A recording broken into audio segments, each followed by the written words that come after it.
உண்டாவதாக. இந்த வாரத்தினுடைய கடைசி நாளிலும் கர்த்தர் நம்மை கொண்டு வந்து சேர்த்திருக்கிறார். ஹல்லேலூயா. கர்த்தர் நல்லவர்.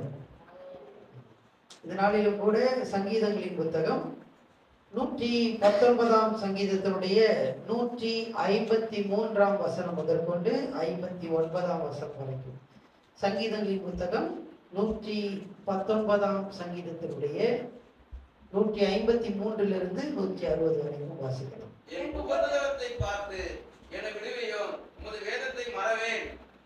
எனக்காக நீ வழக்காடி என்னை மீட்டுக் கொள்ளும், உம்முடைய வார்த்தையின்படி என்னை உயிர்ப்பியும். ரட்சிப்பு துன்மார்க்கர்களுக்கு தூரமாய் இருக்கிறது, அவர்கள் உமது பிரமாணத்துக்கு தேடார்கள். கர்த்தாவே, உம்முடைய இரக்கங்கள் மிகுதியாய் இருக்கிறது, உமது நியாயங்களின்படி என்னை உயிர்ப்பியும். என்னை துன்பப்படுத்துகிறவர்களும் என்னை விரோதிக்கிறவர்களும் அநேகர், ஆனாலும் உம்முடைய சாட்சிகளை விட்டு விலகேன்.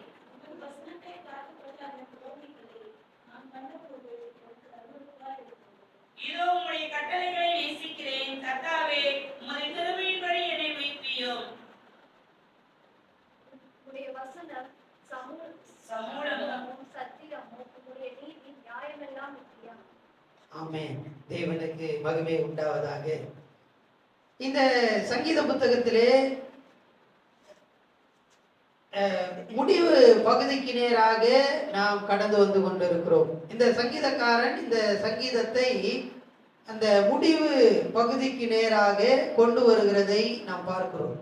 அப்படி அவர் இந்த சங்கீதத்தை முடிவுக்கு நேராக வரும்போது வேத வசனங்களை குறித்து அவர் சொல்லுகிறார். இப்படி வேத வசனத்தை குறித்து சொல்லும்போது இந்த பகுதியிலே நாம் வாசித்ததான இந்த பகுதியிலே ஒரு காரியத்தை அவர் வலியுறுத்துகிறார். உயிர்ப்பியும் உயிர்ப்பியும் என்று அவர் சொல்லுகிறதை நாம் பார்க்கணும். 154ஆம் வசனத்தை நாம் வாசிக்கலாம். எனக்காக நீ வழக்காடி என்னை மீட்டுக் கொள்ளும், உம்முடைய வார்த்தையின்படியே என்னை உயிர்ப்பியும். என்னை உயிர்ப்பியும், என்னை உயிர்ப்பியும். 156ஆம் வசனம். கர்த்தாவே, உம்முடைய இரக்கங்கள் மிகுதியாய் இருக்கிறது, உம்முடைய நியாயங்களின்படி என்னை உயிர்ப்பியும். என்னை உயிர்ப்பியும், என்னை உயிர்ப்பியும். 159ஆம் வசனம். இதோ உம்முடைய கட்டளைகளை நேசிக்கிறேன். கர்த்தாவே, உம்முடைய கிருபையின்படி என்னை உயிர்ப்பியும். என்னை உயிர்ப்பியும். ஒரே காரியத்தை 3 முறை இந்த பகுதியிலே வலியுறுத்துகிறதை நாம் பார்க்கிறோம். அவர் எப்படி என்னை உயிர்ப்பிக்க வேண்டும், எதன் மூலமாக உயிர்ப்பிக்க வேண்டும் என்று சொல்கிறார் என்றால், வார்த்தையின்படி என்னை உயிர்ப்பியும், நியாயங்களின்படி என்னை உயிர்ப்பியும், அடுத்தபடியாக கிருபையின்படி என்னை உயிர்ப்பியும் என்று அங்கு சொல்லுகிறதை நாம் பார்க்கிறோம். வார்த்தையின்படி, நியாயங்களின்படி, கிருபையின்படி என்னை உயிர்ப்பியும் என்று அவர் சொல்லுகிறார். அப்படி அவர் சொன்னாலும் இங்கே அவர் யாரை, அந்த உயிர்ப்பிக்கிறதான அந்த நபரை முக்கியப்படுத்துகிறதை இந்த இடத்துல நாம் பார்க்கிறோம். யார் உயிர்ப்பிக்கிறார்? ஒருவர் உயிர்ப்பிக்கிறார், அவர் வார்த்தையின்படி உயிர்ப்பிக்கிறார், அவர் நியாயங்களின்படி உயிர்ப்பிக்கிறார், அவர் கிருபையின்படி உயிர்ப்பிக்கிறார். ஆனால் அந்த நபர் யார்? அந்த நபரை இந்த இடத்திலே முக்கியப்படுத்தி சொல்லுகிறதை இந்த சங்கீதக்காரன் வலியுறுத்துகிறதை நாம் பார்க்கிறோம். அந்த நபர் யார் என்றால் ஆண்டவராகிய இயேசு. ஒரு நபர் நம்மை உயிர்ப்பிக்கிறார், உயிர்ப்பிக்கிறார், உயிர்ப்பிக்கிறார் என்று இங்கே சொல்லப்படுகிறதான அந்த வார்த்தைக்கு அர்த்தம் என்னவென்றால், எனக்கு ஒரு ஜீவனை தாரும், give me life. ஆண்டவரே, எனக்கு ஒரு ஜீவனை தாரும், நான் மரித்த நிலையிலே நான் இருக்கிறேன், என்னை உயிர்ப்பியும், எனக்கு ஜீவனை கொடுங்க, எனக்கு ஒரு உயிர் மீட்சி, திரும்பமாக நான் எழும்பத்தக்கதாக என்னை உயிர்ப்பியும். இன்னொரு வார்த்தையில சொல்லணும் அப்படின்னு சொன்னா, lift me up, என்னை மேலே உயர்த்தும். உயிர்ப்பியும் என்ற வார்த்தைக்கு எனக்கு ஜீவனை தாரும். அடுத்து இன்னொரு அர்த்தம் என்ன அப்படின்னு சொன்னா, என்னை மேலே உயர்த்தும், லிஃப்ட் மீ அப், என்னை உயர்த்தும் ஆண்டவரே. இங்கு சங்கீதக்காரன் சொல்லுகிறார், ஆண்டவரே என்னை உம்முடைய வார்த்தையின்படி, உம்முடைய நியாயங்களின்படி, உம்முடைய கிருபையின்படி என்னை உயிர்ப்பியும். ஆண்டவரே நீர் என்னை உயிர்ப்பி. நீர், அந்த நீர் யார் என்றால் ஆண்டவராகிய இயேசு. ஆண்டவரே நீர், அந்த இயேசு ஆண்டவர் நம்மை மரித்த நிலையில இருக்கிறதான நம்மை உயிர்ப்பிக்கிற தேவனாய் இருக்கிறார். மரித்த இல்லது கீழே இருக்கிறதான நம்மை, ஒரு வசனத்தை நம்ம வாசிக்கலாம். 25ஆம் வசனம், 119ஆம் சங்கீதத்தோட 25ஆம் வசனம். என் ஆத்துமா மண்ணோடு ஒட்டிக்கொண்டிருக்கிறது. மண்ணோடு ஒட்டி கொண்டிருக்கிறது. நான் கீழே இருக்கிறேன், மண்ணிலே இருக்கிறேன். உம்முடைய வசனத்தின்படி என்னை உயிர்ப்பியும். உம்முடைய வசனத்தின்படி என்னை தூக்கி எடும். லிஃப்ட் மீ அப். என்னை தூக்கி எடும், என்னை உயிர்ப்பியும். அதுதான் அதனுடைய அர்த்தம். ஆண்டவரே நான் மரித்த நிலையிலே இருக்கிறேன், என்னை இயேசு ஆண்டவரே என்னை உயிர்ப்பீங்க. நான் கீழே இருக்கிறேன், மண்ணில் இருக்கிறேன், கீழே விழுந்து விட்டேன், என்னை திரும்பவுமாக உயிர்ப்பியும், உயிர்ப்பியும்.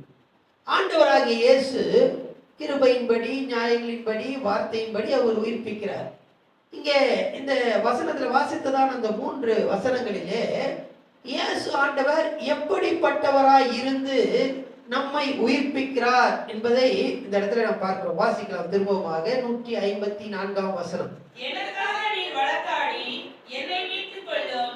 எனக்காக நீர் வழக்காடி என்னை மீட்டுக் கொள்ளும். ஆண்டவராகிய இயேசு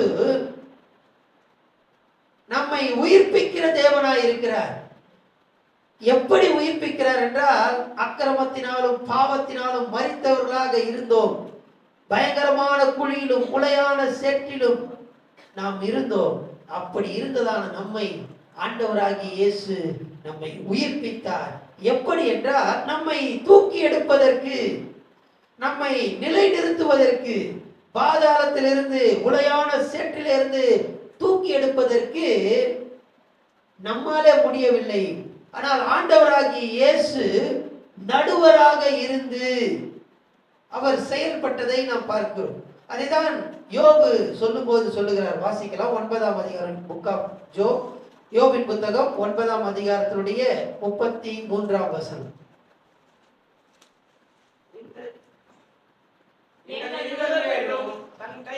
எங்கள் இருவர் மேலும் தன் கைகளை வைக்கத்தக்க மத்தியஸ்தர் எங்களுக்குள்ளே இல்லை. இயேசு ஆண்டவர் நம்மை உயிர்ப்பிக்கிறார். அவர் எப்படி உயிர்ப்பிக்கிறார் என்றால், 2 பேர் மேலேயும் கைகளை வைக்கிறார். இந்த பக்கம் குழியில நான் நிற்கிறேன், அந்த குழியில இருந்து தூக்கி ஆண்டவரோடு என்னை இணைக்கிறார். ஹல்லேலூயா. பிதாவோடு என்னை இணைப்பதற்கு ஆண்டவராகிய இயேசு மத்தியஸ்தராய் இருந்து என்னை உயிர்ப்பிக்கிறார். ஹல்லேலூயா, ஹல்லேலூயா. ஆண்டவர் தன்னுடைய வார்த்தையின்படி, நியாயங்களின்படி, கிருபையின்படி உயிர்ப்பிக்கிறார்.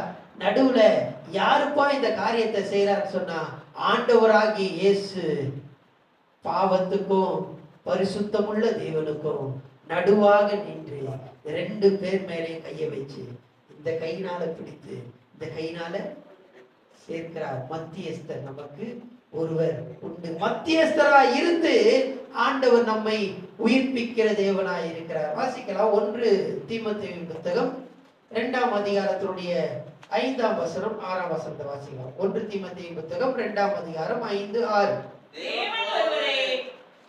தேவன் ஒருவரே, தேவன் ஒருவரே, தேவனுக்கும் மனுஷனுக்கும் மத்தியஸ்தர் ஒருவரே. எல்லாரையும் என்னை மீட்கும் பொருளாக இயேசு கிறிஸ்து எனக்காக, எல்லாருக்காகவும் அந்த பரிசுத்தமுள்ள தேவனோடு என்னை உயிர்ப்பிக்கும்படியாக, என்னை இணைக்கும்படியாக அவர் மத்தியஸ்தராயிருக்கிறார். ஹல்லேலூயா. பயங்கரமான குழியில இருந்ததான என்னை தூக்கி எடுக்கும்படியாக, அந்த பரிசுத்தமுள்ள தேவனோடு நான் ஐக்கியப்படும்படியாக ஆண்டவராகிய இயேசு மத்தியஸ்தராய் இருக்கிறார். ஹல்லேலூயா. அவர் மத்தியஸ்தராய் இருந்து என்னை தூக்கி எடுக்கிறார். ஹல்லேலூயா. என்னை உயிர்ப்பிக்கிறார். எனக்கு ஒரு புது ஜீவனை அவர் கொடுக்கிறார். தேவனுக்கு மகிமை உண்டாவதாக. இரண்டாவதாக, ஆண்டவராகிய இயேசு எப்படிப்பட்டவராய் நடு நிலையானவராய் இருக்கிறார். என்னை வழக்காடி வாசிக்கலாம். 154 வசனம். எனக்காக நீ வழக்காடி என்னை மீட்டுக் கொள்ளும். எனக்காக வழக்காடி ஆண்டவராகிய இயேசு அந்த பிதாவாகிய தேவனோடு என்னை இணைக்கும்படியாக பயங்கரமான குழியிலே உளையான சேற்றிலே இருக்கிறதான என்னை தூக்கி எடுக்கும்படியாக அவர் வழக்காடுகிறவராக மாறினார். ஹல்லேலூயா. மத்தியஸ்தராய் இருந்து என்னை தூக்கி எடுத்தார். இரண்டாவதாக வழக்காளராக வாசிக்கலாம். 1 யோவானுக்கு எழுதின நிருபம் 1வது நிருபம் 2ஆம் அதிகாரத்துடைய முதல் 2 வசனங்கள். 1 யோவான் 2:1-2. என் பிள்ளைகளே, நீங்கள் பாவம் செய்யாதபடிக்கு இவைகளை உங்களுக்கு எழுதுகிறேன். பாவம் செய்யாதபடிக்கு இவைகளை உங்களுக்கு எழுதுகிறேன். ஒருவன் பாவம் செய்து அவன் மரித்த நிலையிலே கீழே விழுந்திருப்பானானால், அங்கே நீதிபரர் என்று சொல்லப்பட்டிருக்கிறது. நீதிபரர் யார் என்றால் பிதாவாகிய தேவன். சரிங்களா? நீங்க ஆங்கில வேதத்துல பாத்தீங்கன்னா அட்வொகேட் என்று தான் போடப்பட்டிருக்கும். வழக்கறிஞராய் இருக்கிறதான இயேசு கிறிஸ்து. சரியான மொழிபெயர்ப்பு அதுதான். வழக்கறிஞராய் இருக்கிறதான இயேசு பிதாவினிடத்தில், அதாவது நீதி ஆகிய அந்த நியாயாதிபதியினிடத்திலே, பிதாவினிடத்திலே வழக்கறிஞராய் இருந்து எனக்காக இயேசு ஆண்டவர் பரிந்து பேசுகிறார். ஹல்லேலூயா. ஹல்லேலூயா. இயேசு ஆண்டவர் வழக்கறிஞராய் இருக்கிறார். மத்தியஸ்தராய் இருந்து பிதாவுக்கும் எனக்கும் மத்தியஸ்தராய் இருந்து என்னை உயிர்ப்பிக்கிறார். இரண்டாவதாக அவர் வழக்கறிஞராய் இருந்து அந்த நீதி உள்ள நியாயாதிபதியாகிய பிதாவாகிய தேவனுக்கும் நான் பாவத்திலே குற்றம் சாட்டப்பட்டவனாக இருக்கிறதான எனக்கும் மத்தியஸ்தராய் இருந்து என்னை உயிர்ப்பிக்கிறார். ஹல்லேலூயா. ஹல்லேலூயா. என்னை தூக்கி எடுக்கிறார். அந்த வசனத்தை வாசித்து முடிங்க. 1ஆம் வசனம்.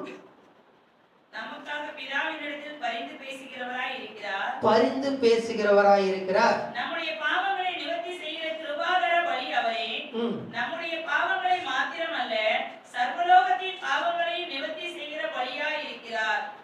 அந்த ஆண்டவராகிய இயேசு வழக்கறிஞராய் இருந்து இந்த 2 பேருக்கும் என்ன பண்றாருன்னா ஒரு சமாதானத்தை ஏற்படுத்துகிறார். ஹல்லேலூயா. என் கட்சிக்காரர் பாவத்துல விழுந்துட்டாரு, அவரை திரும்பவுமா என்ன பண்ணணும், உயிர்ப்பிக்கணும் அப்படின்னு சொல்லி ஆண்டவராகிய இயேசு நடுநிலையானவராக வழக்கறிஞராய் இருந்து என்னை உயிர்ப்பிக்கிறார். ஹல்லேலூயா. இரண்டாவதாக நாம் வாசிக்கலாம். 156ஆம் வசனம். கர்த்தாவே, இரக்கங்கள் மிகுதியாய் இருக்கிறது. இரக்கங்கள் மிகுதியாய் இருக்கிறது. வாசித்தோம். இப்ப நம்ம அந்த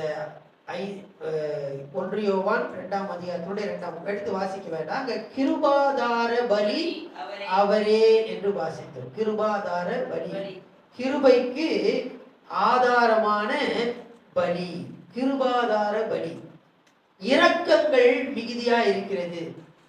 ஒரு மனிதன் இரக்கத்தை அல்லது ஒரு மீட்பை, ஒரு உயிர் மீட்சியை அவன் பெற்றுக்கொள்ள வேண்டும் என்றால், அவன் பாவம் செய்திருப்பான் என்றால், அவன் பாவம் செய்து கீழே விழுந்திருப்பான் என்றால், அவனை தூக்கி எடுப்பதற்கு ஒரு பலி தேவை. அன்றைய நாட்களிலே தேவனுடைய ஆலயத்திலே பலி செலுத்துவார்கள். பிரகாரத்திலே பலிபீடம் இருக்கும். அந்த இடத்துல பலி செலுத்துவார்கள். பிரகாரத்திலே வேலை செய்வது லேவியர்கள். அதை கடந்து நாம் போவோம் என்றால் பரிசுத்த ஸ்தலம். அந்த பரிசுத்த ஸ்தலத்திலே ஆசாரியர்கள் வேலை செய்வார்கள். அதையும் கடந்து நாம் போவோம் என்றால் மகா பரிசுத்த ஸ்தலம். அந்த மகா பரிசுத்தத்துக்குள்ள யாரும் போக முடியாது. வருடத்துக்கு ஒரு முறை மாத்திரம் மகா பிரதான ஆசாரியன் அவன் மாத்திரம் கைகளிலே அந்த ரத்தத்தை எடுத்துக்கொண்டு உள்ளே சென்று அந்த ரத்தத்தை அங்க இருக்கிறதான அந்த உடன்படிக்கை பெட்டியை சுற்றி அவன் தெளிப்பான். இந்த உடன்படிக்கை பெட்டி இதற்குள்ளே யாரும் போக முடியாது. அந்த உடன்படிக்கை பெட்டிக்கு மேலே ஒரு ஒரு தகடு இருக்கும். அதற்கு ஒரு ஆசனம் என்று பெயர். அந்த ஆசனத்துக்கு பெயர் என்றால் கிருபையின் ஆசனம். அதனாலதான் அதை கிருபாசனம் என்று சொல்லுகிறோம். அந்த உடன்படிக்கை பெட்டிக்கு மேலே இருக்கிறதான அந்த பகுதி கிருபையின் ஆசனம். அங்கேதான் ஆண்டவருடைய அந்த ஷக்கினா மகிமை வந்து இறங்குகிறதான அந்த கிருபாசனம்.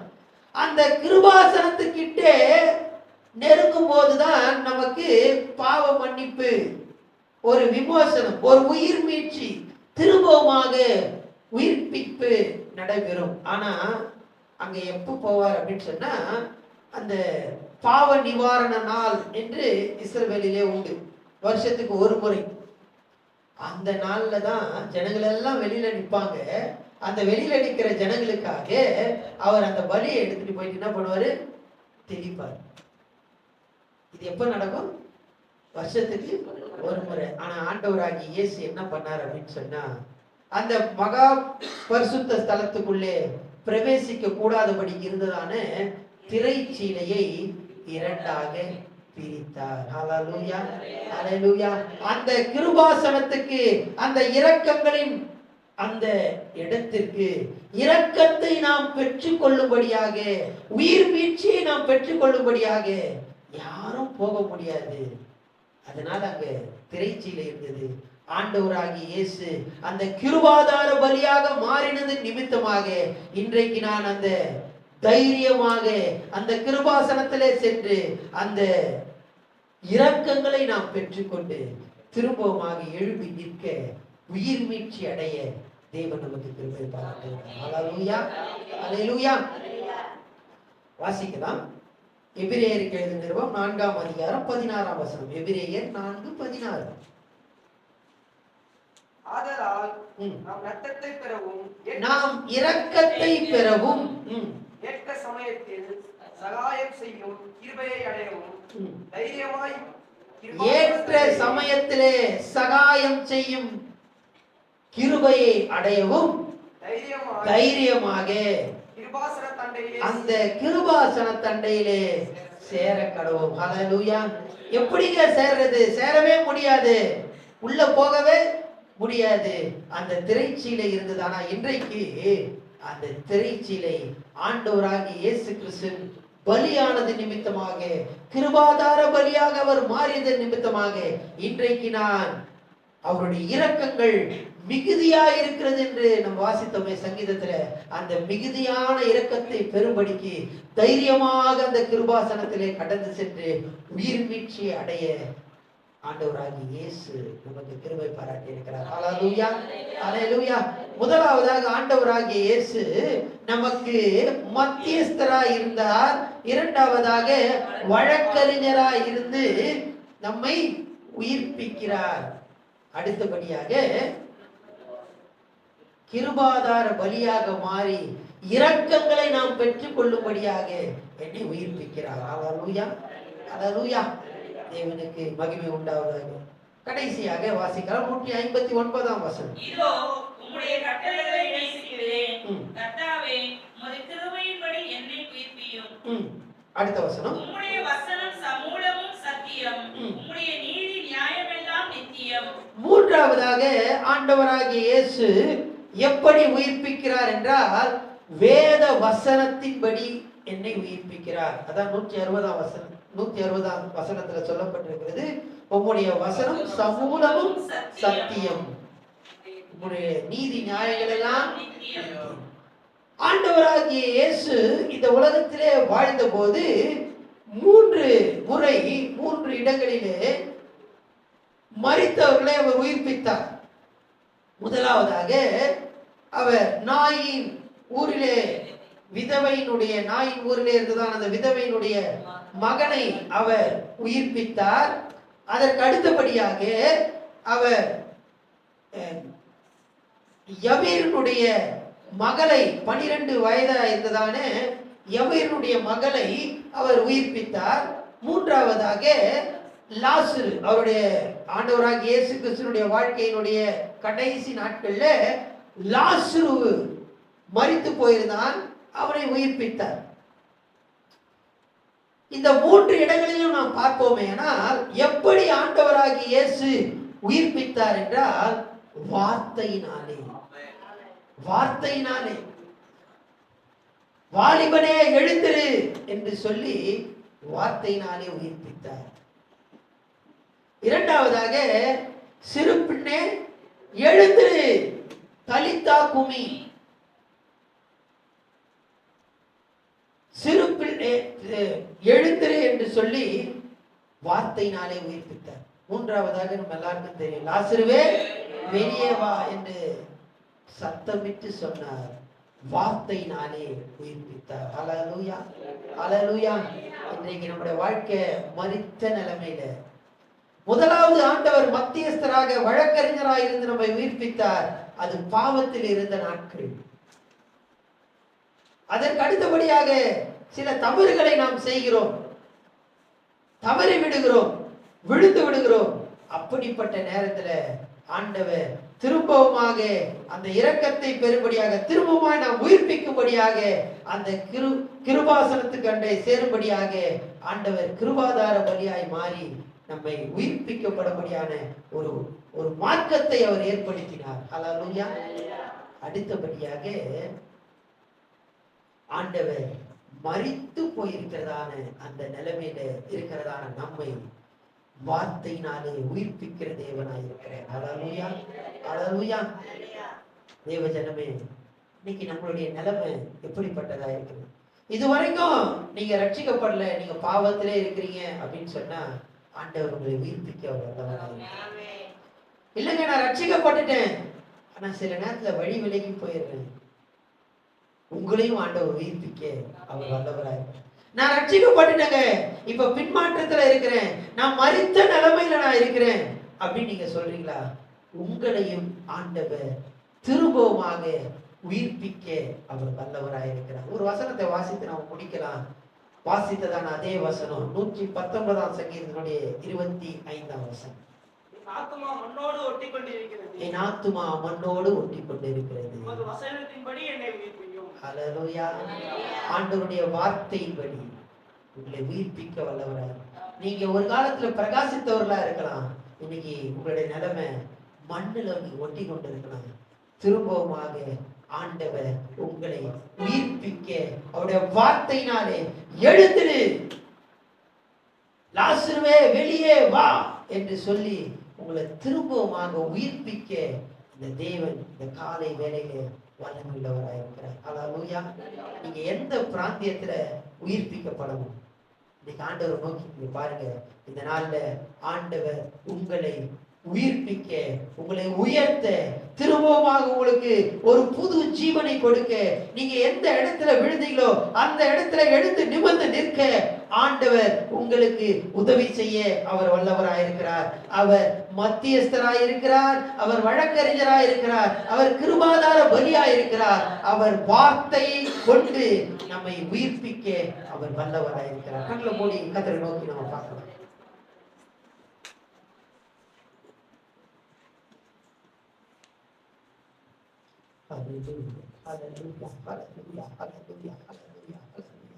ஆண்டவரே, நாங்கள் விழுந்த இடத்துல திரும்பமாக எழும்பி நிற்க வேண்டும். ஆண்டவரே, நாங்கள் உயிர்ப்பிக்கப்பட வேண்டுமே.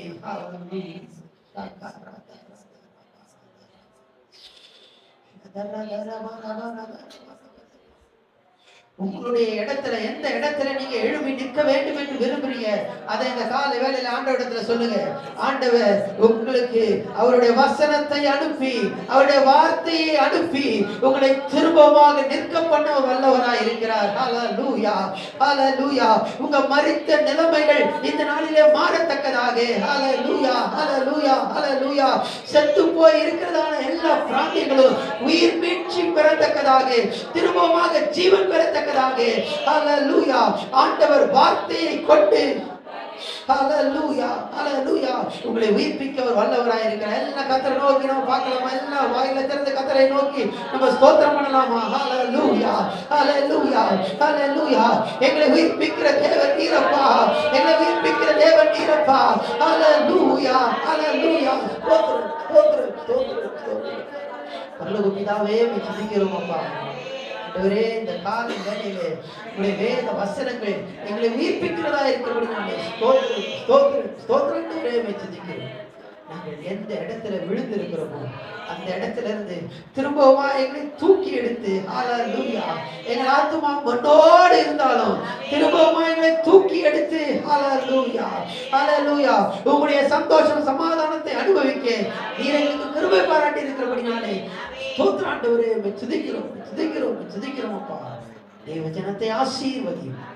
விசேஷமாய் இந்த வார இறுதி நாட்களிலே ஆண்டவரே அவர்கள் செய்ய இருக்கிறதான ஒவ்வொரு காரியத்துக்கு தேவையான கிருபையும் பலத்தையும் ஞானத்தையும் பாதுகாப்பையும் உங்களுடைய வழி நடத்தி கர்த்தனை கட்டளையிடும்படியாக கேட்கிறோம் அப்பா. ஸ்தோத்திரம் அப்பா ஸ்தோத்திரம் அப்பா ஸ்தோத்திரம் அப்பா. ஆண்டவரே ஸ்தோத்திரம் அப்பா. இந்த வார இறுதி நாட்களிலே ஆண்டவரே அவர்கள் ஆண்டவரே ஆராதனைக்கு அவர்கள் ஆயத்தமாகிறதான நேரத்துல அவர்கள் குடும்பத்தோடு அவர்கள் ஆண்டவரே நேரத்தை செலவழிக்கிறதான நேரத்துல ஸ்தோத்திரம் அப்பா. இந்த வேத வசனங்கள் அவர்களோடு கூட இருந்து ஒவ்வொரு பிராந்தியத்தில் அவர்களை உயிர்ப்பிக்க முடியாது கேட்கிறோம். ஸ்தோத்திரம் அப்பா ஸ்தோத்திரம் அப்பா. தேவ ஜனத்தை ஆசீர்வதி. உங்களுடைய பிரசன்னம் எங்களோடு கூட இருந்து வழிநடத்தும். கிருபைக்குள்ளாக இயேசுவின் மூலம் ஜெபம் கேளும் பிதாவே. ஆமென் ஆமென் ஆமென். Praise the Lord. Praise the Lord. God bless you. God bless you.